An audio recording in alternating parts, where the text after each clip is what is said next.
రాష్ట్రంలో గడిచిన 10 రోజుల పాటు వర్ష సూచన కొనసాగింది. ఈరోజు ఉష్ణోగ్రతలు క్రమంగా పెరిగాయి. ఇంకోవైపు ఏదైతే ఉపరితల ఆవర్తనం ఏర్పడింది, ఈరోజు వాయుగుండంగా మారింది. దీని ప్రభావంతో రాష్ట్రం మీద ఏమైనా వర్ష సూచన ఉండే అవకాశం ఉందా? దీని గురించి మనతో మాట్లాడడానికి ఎండీ సీనియర్ అధికారి శ్రావణ్ ఉన్నారు. వారితో మాట్లాడదాం. మేడం చెప్పండి. గత 10 రోజులు కూడా కంటిన్యూగా వర్ష సూచన కొనసాగింది. మళ్ళీ ఈరోజు టెంపరేచర్స్ కొంచెం రైజ్ అయ్యాయి. ఈ వాయుగుండం ప్రభావం ఏ మేర ఉంటుంది రాష్ట్రం మీద? రాష్ట్రం మొత్తం మీదుగా చూసుకున్నట్లయితే ప్రస్తుతానికి మనకి ఈ వాయుగుండ ప్రభావం చాలా తక్కువగా ఉంది. ప్రస్తుతానికి మనకి మధ్య బంగాళాఖాతంలోని మనకి కొనసాగుతున్న ఈ వాయుగుండం అనేది వచ్చే 24 గంటల్లో తుఫానుగా మారే అవకాశం ఉంది. అది ఉత్తర ఈశాన్య దిశగా ప్రయాణం చేస్తూ మనకి తీవ్ర తుఫానుగా 25వ తేదీన మారి 26వ తేదీన సాయంత్రానికి తీరాన్ని తాకే అవకాశం అయితే ఉంది. దీని యొక్క ప్రభావం రాష్ట్రం మీద కొద్దిగా తక్కువగానే ఉందని చెప్పొచ్చు. మనకి ఈ 2 రోజుల్లో చూసుకున్నట్లయితే కొద్దిగా అక్కడక్కడ వర్షపాత సూచనలు అయితే కనిపిస్తూ ఉన్నాయి. ముఖ్యంగా ఉత్తర ఈశాన్య తెలంగాణ జిల్లాల్లో అక్కడక్కడ సాయంత్రం పూట ఉరుములు మెరుపులతో కూడిన వర్షపాతాన్ని ఇచ్చే అవకాశం అయితే కనిపిస్తూ ఉంది. ఉరుములు మెరుపులతో పాటుగా మనకి ఈదురుగాలులతో కూడిన వర్షపాతం కూడా ఉండే నమోదు. రేపు దక్షిణ తెలంగాణ జిల్లాలైన మనకి జోగులాంబ, గద్వాల్ ఈ పరిసర ప్రాంతాల్లోని మనకి అక్కడక్కడ కొద్దిగా వర్షపాత సూచనలు అయితే కనిపిస్తూ ఉన్నాయి.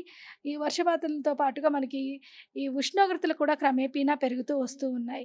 గత 2 రోజులుగా చూసుకున్నట్లయితే ఉత్తర తెలంగాణ జిల్లాల్లోని పొడి వాతావరణంతో పాటు అక్కడక్కడ వర్షపాతం ఉన్నప్పటికీ చాలా వరకు ఉష్ణోగ్రతలు అయితే పెరుగుతూ వస్తూ ఉన్నాయి. గత 2 రోజుల నుంచి ఆదిలాబాద్ పరిసర ప్రాంతాల్లో 40-42 డిగ్రీల మేర ఉష్ణోగ్రతలు నమోదవుతూ వస్తున్నాయి. ఇదే విధమైన వాతావరణం మనకి వచ్చే వారం రోజులు కూడా కొనసాగే అవకాశం ఉంది. ఉత్తర మరియు ఈశాన్య తెలంగాణ జిల్లాల్లో అక్కడక్కడ ఉష్ణోగ్రతలు 41-44 డిగ్రీల మేర పెరుగుతూనే రాష్ట్రం మొత్తం మీదుగా సగటున 39-40 డిగ్రీల మేర ఉష్ణోగ్రత నమోదయ్యే అవకాశం అయితే కనిపిస్తుందన్నమాట. ఈ సంవత్సరం ఉష్ణోగ్రత చాలా అధికంగా నమోదై 45 డిగ్రీల కన్నా అధికంగా నమోదు. ఇంకోవైపు హీట్ వేవ్స్ కూడా కొనసాగాయి. మళ్ళీ ఇప్పుడు ఈ జూన్ లోపు కూడా మళ్ళీ హీట్ వేవ్స్ వచ్చే అవకాశం ఉందా? ఎంత మేర ఉష్ణోగ్రతలు నమోదయ్యే అవకాశం ఉంది? హీట్ వేవ్ ప్రభావం అయితే తక్కువగానే ఉంది. దాదాపుగా ఒక 4 రోజులు మాత్రం ఉష్ణోగ్రతలు 2-3 డిగ్రీలు పెరిగే అవకాశం అయితే కనిపిస్తుంది. తర్వాత నుంచి మళ్ళీ మనకి రాష్ట్రం మీదుగా కొద్దిగా ఈ ఉరుములు మెరుపులతో పాటుగా ప్రీ మాన్సూన్ థండర్ షవర్స్ కూడా ఉండడం వల్ల ఉష్ణోగ్రతలు కొద్దిగా తగ్గే అవకాశం అయితే కనిపిస్తుంది. దాదాపుగా మనకి ఈ తుఫాన్ తీరం దాటిన తర్వాత మళ్ళీ రుతుపవనాలు కేరళ తీరాన్ని తాకే అవకాశం కనిపిస్తుంది. దాదాపుగా 31 నుంచి 1వ తేదీన మనకి తీరాన్ని తాకే అవకాశం ఉంది. తాకిన తర్వాత మనకి తెలంగాణ రాష్ట్రానికి 5వ తేదీ నుంచి 11వ తేదీ మధ్యలో మనకు కూడా రుతుపవనాలు వచ్చే అవకాశం అయితే కనిపిస్తుందన్నమాట. ఇప్పుడు ఎల్‌నినో ప్రభావం పూర్తిగా పోయిందంటున్నారు. ఈ సంవత్సరం మళ్ళీ లానినో ప్రభావం ఉంటుందన్నారు. దీని ప్రభావం ఏ విధంగా ఉంటుంది? ఎల్‌నినో ప్రభావం అనేది దాదాపుగా తగ్గిందనే చెప్పవచ్చు. మనకి జూన్‌లో పూర్తిగా బలహీనపడుతుంది. జూలైలోని అది లానినాగా మారే అవకాశం అయితే ఉంటుంది.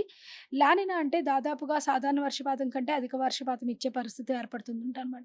ఈ సంవత్సరం కూడా మనం చూసుకున్నట్లయితే జూన్, జూలై, ఆగస్ట్, సెప్టెంబర్‌లో సాధారణం కంటే ఎక్కువగా నమోదయ్యే అవకాశం అయితే కనిపిస్తుందన్నమాట.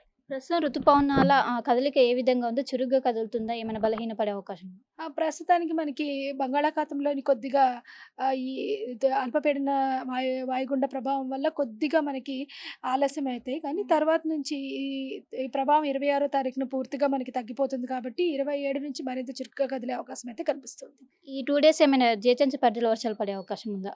జీహెచ్ఎంసీ పరిధిలో చూసుకుంటే కొద్దిగా మేఘావృతమైన వాతావరణం ఉంటుంది. అక్కడక్కడ జల్లులైతే కురుస్తాయి ఈ ఒక్కరోజు. రేపు కూడా కొద్దిగా పొడి వాతావరణమే పూర్తిగా ఉంటుందన్నమాట. కొద్దిగా ఉక్కపోత వాతావరణం కూడా ఉండే అవకాశం అయితే కనిపిస్తుంది. నైట్ పూట టెంపరేచర్స్ ఏ విధంగా నమోదవుతున్నాయి? రాత్రిపూట ఉష్ణోగ్రతలు కూడా సాధారణంగానే నమోదవుతున్నాయి. సాధారణం కంటే మనకి చూసుకున్నట్లయితే రాష్ట్రం మొత్తం మీద 1 డిగ్రీ తక్కువగానే నమోదవుతున్నాయి. అంటే ఈ టెంపరేచర్ పూర్తిగా నార్మల్ పొజిషన్ ఎప్పుడు వస్తాయి? దాదాపుగా మనకి మాన్సూన్ ఆన్సెట్ అయితే దాదాపుగా సాధారణ పరిస్థితికి చేరుకుంటుందన్నమాట. ఈ 3 డేస్ ఏమైనా అలర్ట్స్ గిట్ల ఇస్తున్నారా? ప్రస్తుతానికి అలర్ట్స్ అంటూ లేవు. ఓన్లీ ఈ థండర్ స్టార్మ్ అలర్ట్ అయితే ఈరోజు రేపు నడుస్తుందన్నమాట.